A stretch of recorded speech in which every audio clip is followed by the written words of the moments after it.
أعوذ بالله من الشيطان الرجيم. بسم الله الرحمن الرحيم. ألف لام ميم. ذلك الكتاب لا ريب فيه هدى للمتقين.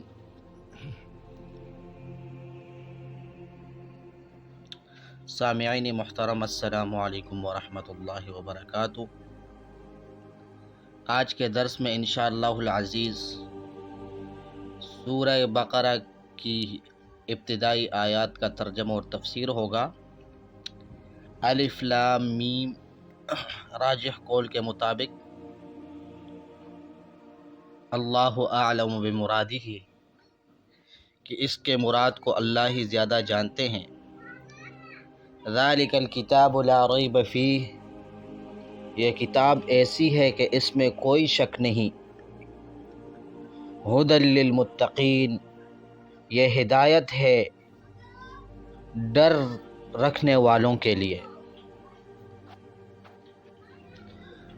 معزز سامعین، گزشتہ درس میں ہم نے سورہ بقرہ کا خلاصہ آپ حضرات کے سامنے بیان کیا تھا تفصیل کے ساتھ، جس سے یہ معلوم ہوا کہ سورہ بقرہ عقائد، توحید کے دلائل اور بہت سے احکام شرعیہ پر مشتمل ہے۔ سورہ بقرہ کے اندر بنیادی طور پر دو چیزیں بیان کی گئی ہے، اس لیے کہ اس وقت مسلمانوں کی حالت کا تقاضا یہ تھا کہ ان دو چیزوں کی تفصیل بیان کی جائے، اس لیے کہ جس طرح کہ میں نے عرض کیا تھا کہ سورہ بقرہ رسول اللہ صلی اللہ علیہ وسلم کی مدینہ منورہ کی طرف ہجرت کرنے کے فوراً بعد نازل ہوئی تھی، اور جب آپ علیہ السلام نے مدینہ منورہ کے اندر حکومت بنائی تو وہاں پر کثیر تعداد میں یہودی رہتے تھے۔ تو سورہ بقرہ کے اندر دو چیزیں بیان ہوئی، ایک یہ پہلے حصے میں بنی اسرائیل کی طرف دعوت اور انہوں نے جو نبی کریم صلی اللہ علیہ وسلم کے رسالت کے متعلق اعتراضات اور پروپیگنڈے کیے تھے، ان کے جوابات، بنی اسرائیل کی تاریخ، بری تاریخ، اس سے پردہ ہٹایا گیا، اور یہودیوں کے جو رذیل اخلاق ہے ان سے پردہ اٹھایا گیا تاکہ مسلمان ان سے احتیاط کرے، ان سے بچے۔ اور امر ثانی جو اس صورت کے اندر بیان ہوئی، نصف ثانی کے اندر، وہ چونکہ جب اسلامی حکومت بن گئی، ریاست مدینہ بن گئی، تو اس کے لیے قانون سازی کی ضرورت تھی، اس لیے اس صورت کے اندر قصاص کے احکام، وصیت، روزے، اعتکاف، حج، قتال، نکاح اور انفاق فی سبیل اللہ کے احکام اللہ رب العالمین نے تفصیل کے ساتھ بیان کیے۔ اسی طرح معاملات مالیہ یعنی مالی معاملات کو بھی بیان کیا ہے۔ اس صورت کے شروع میں الف لام میم، یہ حروف تہجی ہے، ان کو حروف مقطعات کہتے ہیں۔ حروف مقطعات کا معنی ہے علیحدہ علیحدہ پڑھے جانے والے حروف، اور یہ جو حروف مقطعات ہے یہ کبھی ایک حرفی ہوتا ہے، کبھی دو حرف یا تین یا چار یا پانچ سے مرکب ہوتے ہیں۔ بس وہ صورتیں جن کے شروع میں حرف واحد آیا ہے وہ تین صورتیں ہیں، سورہ صاد، سورہ قاف اور سورہ نون۔ اور وہ صورتیں جن کے شروع میں دو حرف آئے ہیں حروف مقطعات کے، وہ 9 صورتیں ہیں، طٰہٰ، یاسین، طاسین اور حامیم۔ یہ 6 صورتوں کے شروع میں سورہ غافر، سورہ فصلت، سورہ زخرف، جاثیہ اور سورہ احقاف۔ تو یہ ٹوٹل 9 صورتیں ہیں جن کے شروع میں حروف مقطعات 2 حرفی آئے ہیں، اور حروف مقطعات 13 صورتوں کے شروع میں 3 حرفی ہیں۔ ان میں سے 6 کے شروع میں الف لام میم کا، سورہ بقرہ، سورہ آل عمران، سورہ عنکبوت، سورہ الروم، سورہ لقمان اور سورہ الف لام السجدہ، اور الف لام را یہ 3 حرفی 5 صورتوں کے ابتدا میں آئی ہے، سورہ یونس، سورہ ہود، سورہ یوسف، سورہ حجر اور سورہ ابراہیم۔ طاسیم میم یہ 2 صورتوں کے شروع میں، سورہ شعراء اور سورہ قصص۔ تو اسی طرح ٹوٹل 13 صورتوں کے ابتدا میں 3 حرفی حروف مقطعات ذکر ہیں، اور 2 صورتیں ایسے ہیں جن میں 4 حرفی حروف مقطعات ہیں۔ ان میں سے سورہ رعد الف لام را اس کے شروع میں ہے، اور سورہ اعراف الف لام میم صاد اس کے شروع میں ہے۔ یہ 2 صورتیں، ان کے ابتدا میں 4 حرفی، اور 2 صورتیں ایسے ہیں جن کی ابتدا 5 حرفی حروف مقطعات سے ہوئی ہے۔ ان میں ایک سورہ مریم کاف ہا یا عین صاد، اور سورہ شورى ہا میم عین سین قاف۔ تو وہ صورتیں جن کی ابتدا حروف مقطعات سے ہوئی ٹوٹل 29 صورتیں ہیں۔ علماء کرام کے درمیان اختلاف واقع ہوا ہے کہ حروف مقطعات کا معنی مقصود کیا ہے۔ بنیادی طور پر 2 رائے ہے۔ پہلا رائے یہ ہے کہ حروف مقطعات کا معنی مقصود معلوم نہیں ہے، اور یہ متشابہات میں سے ہے۔ اس کا علم صرف اور صرف اللہ تعالیٰ کے ساتھ خاص ہے۔ نبی کریم صلی اللہ علیہ وسلم کی مرفوع مستند روایت اس کے بارے میں کوئی موجود نہیں۔ البتہ نبی صلی اللہ علیہ وسلم نے یہ ضرور فرمایا ہے کہ میں نہیں کہتا کہ الف لام میم ایک حرف ہے، بلکہ الف ایک حرف، لام ایک حرف اور میم ایک حرف ہے، اور ہر حرف پر 1 نیکی اور 1 نیکی کا اجر 10 گنا ہے۔ تو گویا کہ اس کے معنی کے متعلق کوئی حدیث مروی نہیں، اس لیے یہ متشابہات میں سے ہے۔ اور یہ رائے عبداللہ ابن عباس کی ایک روایت کے مطابق، اور حضرت علی کرم اللہ تعالی وجہہ کی طرف بھی اس کی نسبت کی جاتی ہے۔ سفیان ثوری اور امام شعبی وغیرہ سے بھی یہ رائے منقول ہے۔ چنانچہ امام شعبی سے پوچھا گیا حروف مقطعات کے بارے میں، تو اس نے جواب دیا، ان لکل کتاب سرا وان سر ھذا القرآن فی فواتح السور، کہ ہر کتاب کی ایک راز ہوتی ہے کہ جس کا معنی کسی کو معلوم نہیں ہوتا، وہ راز کی باتیں ہوتی ہے، اور قرآن کی راز وہ حروف مقطعات ہے۔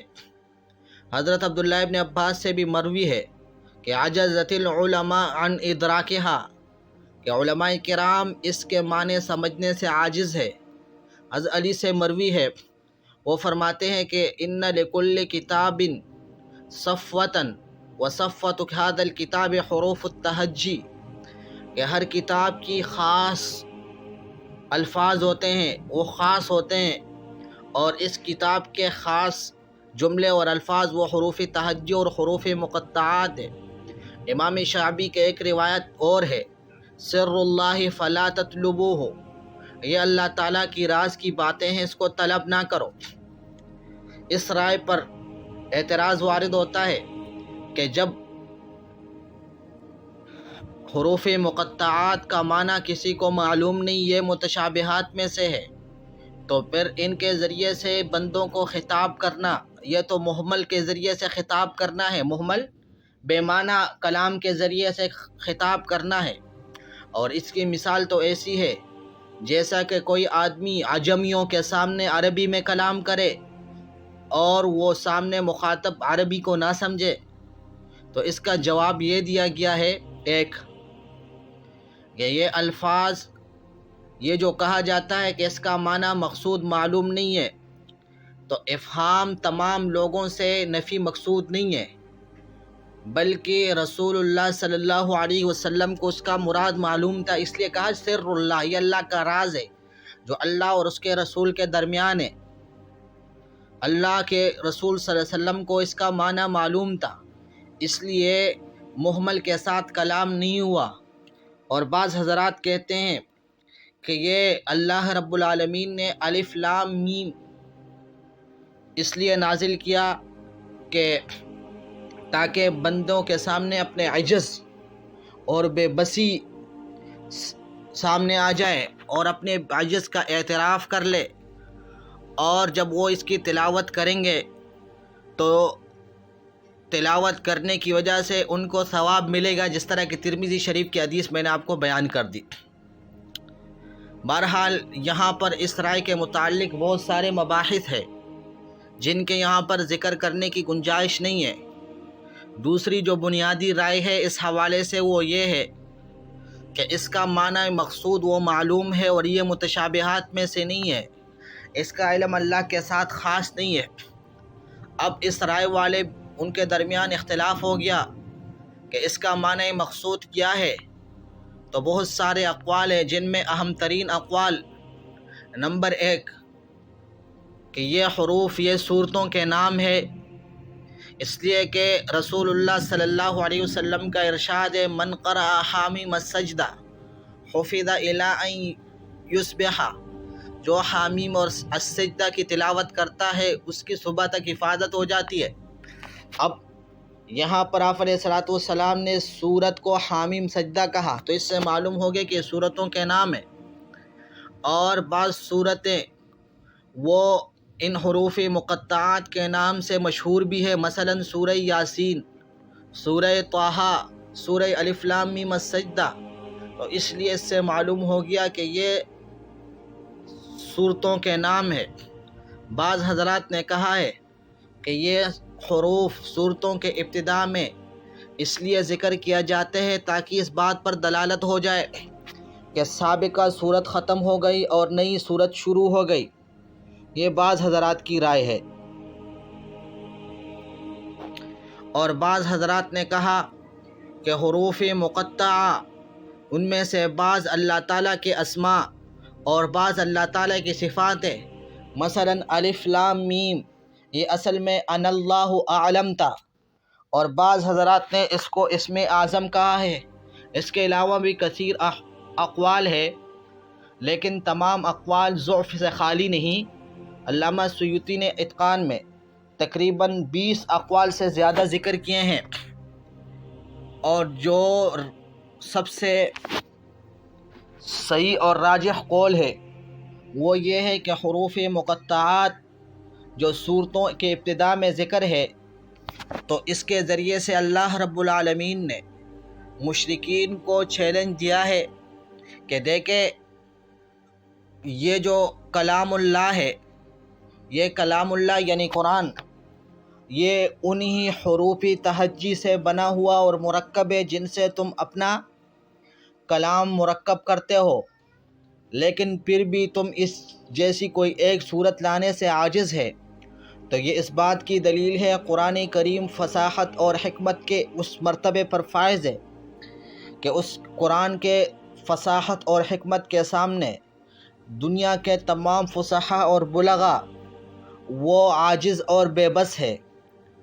اور ان صورتوں کے حروف مقطعات کے ذریعے سے ابتدا کرنے میں ایک دوسرا نقطہ یہ ہے کہ جو لوگ قرآن کریم کے اندر غور و فکر اور قرآن کریم کی سننے سے اعراض کرتے ہیں، تو ان کو متوجہ کرنے کے لیے اللہ رب العالمین نے سورت کے شروع میں حروف مقطعات ذکر کیے، تاکہ جب حروف مقطعات کی تلاوت کی جائے گی، اب یہ ایسے حروف ہے کہ جو ان کے کلام کے اسلوب اور انداز سے مختلف، وہ اس سے غیر مانوس، تو ان کے نظر قرآن کی طرف ہو جائے گی اور وہ کوشش کریں گے کہ اس کا مراد کیا ہے، تو پھر وہ قرآن کریم کے حکمتیں، قرآن کریم کے دلائل سنیں گے، جو ان کی ہدایت اور حق کی قبولیت کی سبب بنیں گے۔ اس لیے اللہ رب العالمین نے صورتوں کے شروع میں حروف مقطعات کو ذکر کیا۔ یہ تو علماء کرام کی آراء کا خلاصہ ہوا جو انہوں نے صورتوں کے شروع میں حروف مقطعات کے متعلق ذکر کیے تھے۔ آگے ہم ذالک الکتاب لا ریب فیہ ھدی للمتقین سے سب سے پہلے لفظی تحقیق کرتے ہیں اور اس کے بعد انشاءاللہ العزیز تفسیر بیان کریں گے۔ تو ذالک الکتاب لا ریب فیہ ھدی للمتقین، ذالک یہ اسم اشارہ اور لام بعد کے لیے ہے، گویا کہ ذالک اسم اشارہ بعید کے لیے، بعد حقیقت یعنی حسم حقیقت اور رتبے میں مجاز، تو ذالک بعدی حسی کے لیے بھی استعمال ہوتا ہے اور بعدی مرتبی کے لیے بھی استعمال ہوتا ہے۔ اور ذالک کے اندر جو کاف ہے، کاف خطاب ہے، ذالک یہ اسم اشارہ مشار الیہ کیا ہے، اشارہ کس کی طرف ہے؟ تو راجح قول کے مطابق اس کتاب کی طرف اشارہ ہے جس کتاب کا رسول اللہ صلی اللہ علیہ وسلم کے ساتھ وعدہ کیا گیا تھا، اِنَّا سَنُلْقِي عَلَيْكَ قَوْلًا ثَقِيلًا، کہ ہم آپ کے اوپر قولی ثقیل نازل کریں گے۔ تو اسی کی طرف اشارہ ہے کہ ذالک وہ قولی ثقیل الکتاب کامل کتاب ہے، لا ریب فیہ اس کے اندر کوئی شک نہیں ہے، ھدی للمتقین، بہرحال یہ اس کتاب کی طرف اشارہ ہے جس کا وعدہ کیا گیا تھا۔ صاحب کشاف کہتے ہیں کہ ذالک الکتاب لا ریب فیہ الف لام میم کے ساتھ اس کی ترکیب کیا بنے گی؟ تو فرماتے ہیں کہ اگر الف لام میم کو آپ نے سورت کا نام بنا دیا تو پھر اس کے مختلف تراکیب ہو سکتی ہے۔ الف لام میم کو مبتدا بنا دیا جائے، ذالک کو مبتدا ثانی اور کتاب اس کا خبر، اور یہ جملہ پورا جملہ مبتدا اول کے لیے خبر بن جائے گا، اور ذالک الکتاب لا ریب فیہ اس کا معنی ہوگا کہ یہ کتاب کامل کتاب ہے، ذالک الکتاب یہی کتاب ہے، صرف یہی کتاب ہے، یعنی یہ کامل کتاب ہے، اس کے علاوہ جتنی بھی کتب ہے سارے ناقص ہے، وہ کتاب کہلانے کے مستحق نہیں ہے۔ یہ عرب کے مقولے کے مطابق، عرب کی اصطلاح کے مطابق کہا گیا، جس طرح عرب ایک آدمی کے بارے میں کہتے ہیں ہوا الرجل، ہوا الرجل، یعنی یہ رجولیت میں مردانگی میں کامل ہے، مردانگی کے جتنے بھی اچھے صفات ہیں سارے اس کے اندر موجود۔ تو ذالک الکتاب کا مطلب یہ کامل کتاب ہے، کتابوں کے جتنے بھی اچھے خصائل ہیں اس کے اندر موجود۔ اور فرماتے ہیں اگر آپ نے الف لام میم کو بمنزلت الصوت بنا دیا تو ذالک مبتدا اور الکتاب خبر، پھر مطلب ہوگا ای ذالک الکتاب المنزل هو الکتاب الکامل، یہ کتاب جس کو نازل کیا جائے گا یہی کامل کتاب ہوگا۔ اور بعض حضرات نے کہا ہے کہ مشار الیہ ذالک کا الف لام میم ہے اور یہ سورت کا نام ہے، تو ذالک یعنی یہ سورت، ذالک کتاب یہ کامل کتاب ہے۔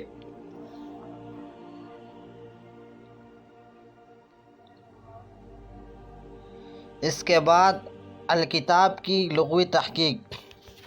الکتاب یہ کتبہ کا مصدر ہے اور کتاب اصل میں چمڑے کو دوسرے چمڑے کے ساتھ سلائی کر کے ملانے کو کتاب کہا جاتا ہے، اور عرفاً کتاب کا اطلاق لکھنے پر ہوتا ہے، اور یہاں پر اس سے مراد منظوم ہے اور کتاب سے مراد مکتوب ہے۔ ریب یہ رابہ الامر، یعنی جب کسی چیز کے اندر شک ہو جاتا ہے، یہ ریب مصدر ہے، اور ریب کی حقیقت دل کے اندر کٹک پیدا ہونا، دل کے اندر اضطراب پیدا ہونا، شک کے معنی میں استعمال ہوتا ہے۔ علامہ ابن اثیر لکھتے ہیں کہ الریب هو الشک مع التہمہ، ریب اس شک کو کہا جاتا ہے جس میں تہمت بھی ہو۔ ہدن یہ مصدر ہے، ہداہ یا ہدا یہدی ہدایتاً ہدن، اور اس کا معنی ہے الدلالۃ الموصلہ الی البغیہ، ایسے رہنمائی جو مقصود تک پہنچا دے۔ ہدایت کی ضد ضلال اور گمراہی ہے۔ متقون یا متقی کی جمع ہے، اس میں فاعل ہے اتقى یتقی سے، اور اصل میں اوتقا تھا۔ وقع الشیء وقایتاً کا معنی حفاظت کرنا، اپنے آپ کو ضرر رساں اور موذی چیز سے بچانا۔ تو اب ذالک الکتاب لا ریب فیہ ھدی للمتقین کا معنی کیا ہوگا؟ ذالک الکتاب الکامل، یعنی یہ کامل کتاب ہے جو قرآن کریم ہے۔ لا ریب فیہ، یہ شک کرنے کی اس میں کوئی گنجائش نہیں ہے، یعنی عقل مند اور منصف مزاج آدمی اس کو اللہ کی طرف سے منزل سمجھے گا، اس کو اللہ کی وحی سمجھے گا، اس کے اندر شک نہیں کرے گا۔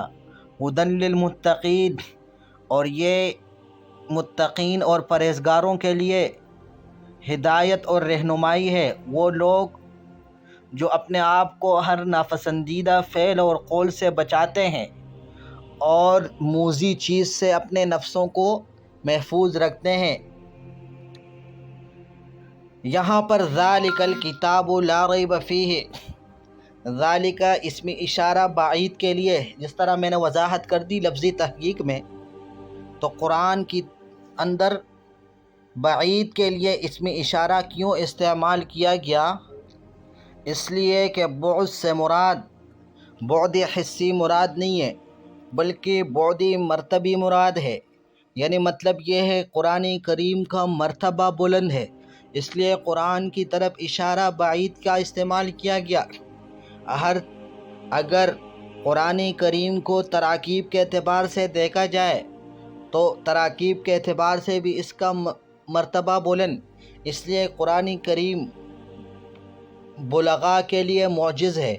اور اگر اس کو معانی کے حیثیت سے دیکھا جائے تو اس کا مرتبہ بلند، اس لیے کہ قرآن کریم کا جو معانی اور مفاہیم ہے اس کو حکماء، بڑے بڑے حکماء اور عقل مند اس کے سمجھنے سے قاصر ہے۔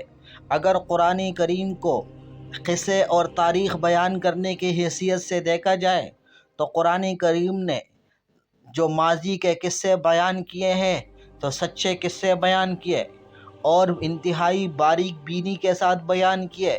تو اس لیے اللہ رب العالمین نے اس آیت کے اندر اسم اشارہ بعید کا اس کے لیے استعمال کیا تاکہ قرآن کریم کی بلند مرتبے کا اظہار ہو جائے۔ اور کلام بلغاء میں یہ بات شائع ہے کہ وہ شریف چیز، بڑے مرتبے والی چیز کو بلندی سے تعبیر کرتے ہیں۔ کیوں؟ اس لیے کہ جو چیز قیمتی ہوتی ہے، نفیس ہوتی ہے، تو اس کے بارے میں عادت یہ ہوتی ہے کہ اس کو بلند جگہ میں رکھا جاتا ہے، لوگوں کے ہاتھوں کے پہنچ سے دور رکھا جاتا ہے۔ تو اس لیے قرآن کریم کے لیے اس میں اشارہ بعید استعمال کیا گیا۔ اب ذالک الکتاب، قرآن کی طرف اشارہ، حالانکہ کتاب ابھی تک پورا نازل نہیں ہوا، لیکن بعض کی طرف اشارہ یہ گویا کہ کل کی طرف اشارہ ہے، اس لیے کہ قرآن کریم اس وقت نازل ہونے والا تھا، ذہنوں میں حاضر تھا، تو جو ذہنوں میں حاضر تھا گویا کہ اس کو اسی کی طرف اشارہ مراد ہے۔ پھر اللہ رب العالمین نے لا ریب فیہ علی سبیل الاستغراق، ریب کی نفی کی ہے کہ اس کے اندر کسی قسم کا کوئی شک نہیں ہے۔ حالانکہ مشرکین نے تو قرآن کے اندر شک کیا ہے، انہوں نے قرآن کو اساطیر الاولین کہا ہے، تو اس کی وجہ یہ ہے کہ قرآن کی حکیمانہ انداز، قرآن کی قوتی دلائل کو اگر کوئی عقل مند دیکھے تو وہ شک نہیں کرے گا، بلکہ وہ یقینی طور پر اس کو آسمانی وحی سمجھے گا، اس کو ہدایت اور اصلاح کا سرچشمہ سمجھے گا۔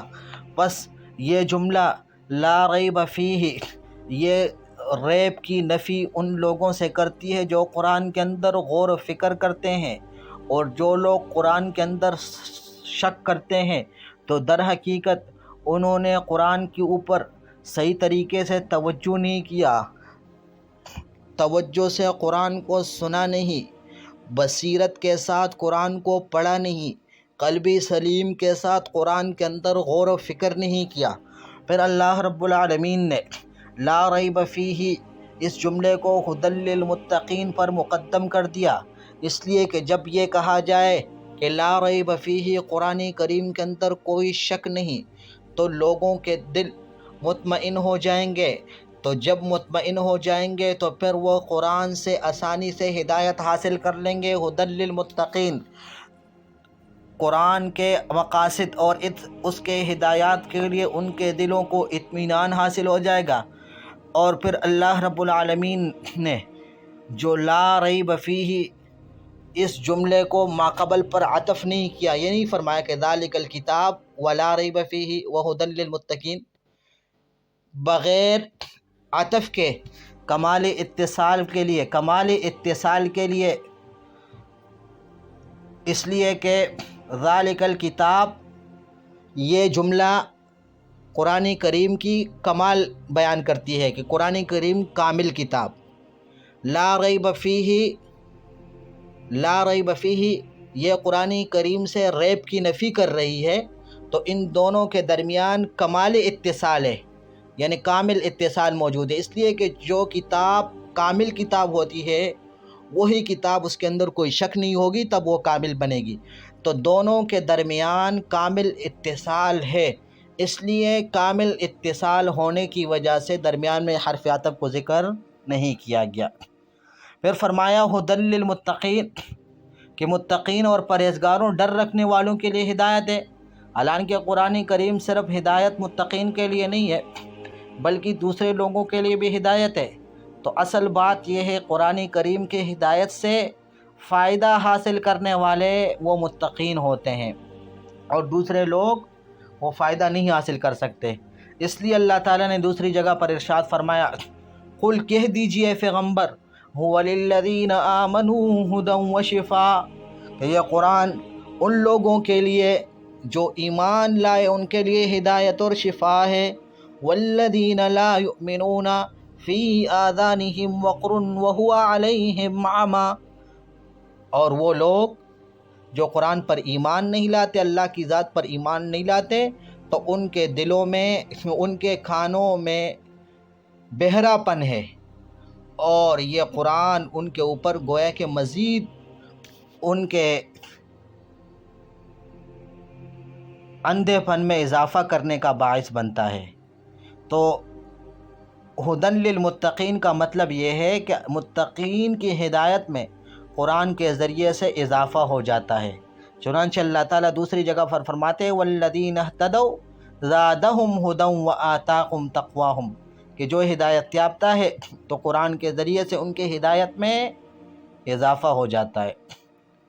اور یہ بھی ممکن ہے کہ ھدی للمتقین کا مطلب یہ ہو کہ یہ قرآن کریم لوگوں کے لیے ہدایت ہے، اور لوگ اس کے ذریعے سے، قرآن کی ہدایت کے ذریعے سے متقی بن جاتے ہیں۔ یہ اس طرح ہے جس طرح کہ آدمی کہے کتبت مکتوباً، میں نے خط لکھا۔ مکتوب لکھے ہوئے کہا جاتا ہے، تو جو لکھا ہوا ہو تو اس کو کیسے لکھا گیا؟ مطلب یہ ہے کہ میرے لکھنے کی وجہ سے وہ مکتوب بن گیا۔ تو اسی طرح جو آدمی قرآن کریم سے ہدایت حاصل کر لیتا ہے تو وہ متقی بن جاتا ہے، اور یہ عربی کا اسلوب ہے۔ حدیث کے اندر بھی ایک جملہ ہے، من قتل قتیلا فلہ سلبہ، جس نے قتیل کو قتل کر دیا، جس نے مقتول کو قتل کر، جو مقتول ہے اس کو کیسے قتل کیا جا سکتا ہے؟